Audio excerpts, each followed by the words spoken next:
মৰমৰ ক্লাছ 12 ছাত্ৰ ছাত্ৰীসকল তোমালোকৰ কাৰণে আজি এটা শৰ্ট টিক্স লৈ আহিছো শৰ্ট টিক্সটো চেপ্টাৰ ডিটাৰমিনেন্টৰ পৰা যেতিয়া এক্সামত তোমালোকক ডাইৰেক্ট 1 মাৰ্কছৰ কোৱেশ্চন হদিব তেতিয়া তোমালোকে এনসাৰটো লিখিব পাৰিবা ঠিক আছে তো কোৱেশ্চন গিটা চাও আমি এতিয়া কোৱেশ্চন গিটা চোৱা তোমালোকে এটা প্ৰপাৰ্টিজ পাইছা যে যিকোনো দুটা ৰ বা যিকোনো দুটা কলম যদি আইডেন্টিক্যাল মানে একেই হয় তেতিয়া ডিটাৰমিনেন্টৰ ভ্যালু কি হয় 0 হয় তো ইয়াত চোৱা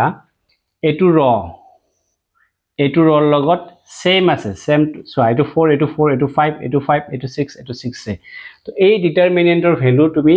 এক্সপান্ড কৰি চাব না লাগে ডাইৰেক্ট তুমি কি লিখিব পাৰিবা 0 লিখিব পাৰিবা ঠিক আছে সিমিলাৰ কনসেপ্ট আমি ইয়াতে ইউজ কৰিম সো ইয়াতে ৰ আছে সৰি এটো কলম ফাৰ্স্ট কলম তো সেকেন্ড কলমৰ লগত সেম আছে আইডেন্টিক্যাল আছে সো একে একে আছে তো ইয়াৰ ভ্যালুটো আমি কি লিখিব পাৰিম 0 লিখিব পাৰিম কোনো এক্সপান্ড কৰা দৰকাৰ নাই ঠিক আছে সো আমি কেতিয়াবা এনেকুৱা হয় ডিটাৰমিনেন্টৰ যিকোনো দুটা ৰ বা যিকোনো দুটা কলম আমি সেম বনাব পাৰো তাৰ ভ্যালু কি হ'ব 0 হ'ব সাপোজ চোৱা ইয়াতে ৰ বা কলম দুটা আইডেন্টিক্যাল নাই কিন্তু আমি বনাব পাৰো নেকি চাব লাগিব বনাব পাৰো চোৱা কেনেকে সাপোজ তুমি ৰ 1 ৰ 1 ত কি কৰিছা ৰ 1 প্লাস ৰ 2 কৰিছো চোৱা ৰ 1 টো মই পৰিৱৰ্তন কৰিব বিচাৰিছো চেঞ্জ কৰিব বিচাৰিছো ৰ 1 ত কি কৰিছো ৰ 1 আৰু ৰ 2 প্লাস কৰিছো এটো প্লাস কৰিছো কিমান হ'ব যায়টো 4 প্লাস 13 কিমান হ'ব 17 তাৰপিছত কি কৰিছো এটো 5 প্লাস কি কৰিছো 19 তো কি পাইছো আমি 24 পাইছো ঠিক আছে তাৰপিছত আমি কি কৰিছো 15 প্লাস 12 কৰিছো কিমান পাইছো আমি 27 তাৰ মানে ৰ 1 টো কি হৈ গল এটো 17 24 27 তাৰপিছত 13 তাৰপিছত 19 তাৰপিছত 12 ঠিক আছে আৰু ইফালে কি গল 17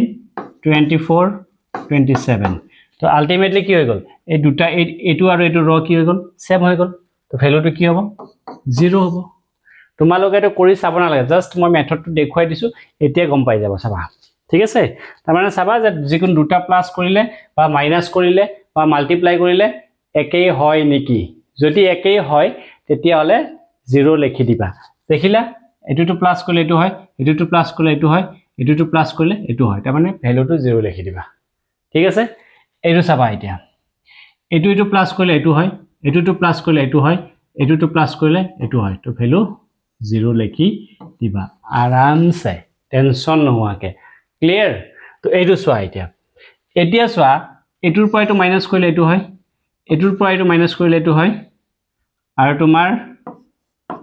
এটোৰ পৰা এটো মাইনাস কৰিলে এটো হয় হয়নে মাইনাস হক প্লাস হক তোমাক কৰি যদি আমি এটো পাই যাও কোনবাটো ৰ বা কোনবাটো কলম মিলি যায় তেতিয়া তাৰ ভ্যালু কি হ'ব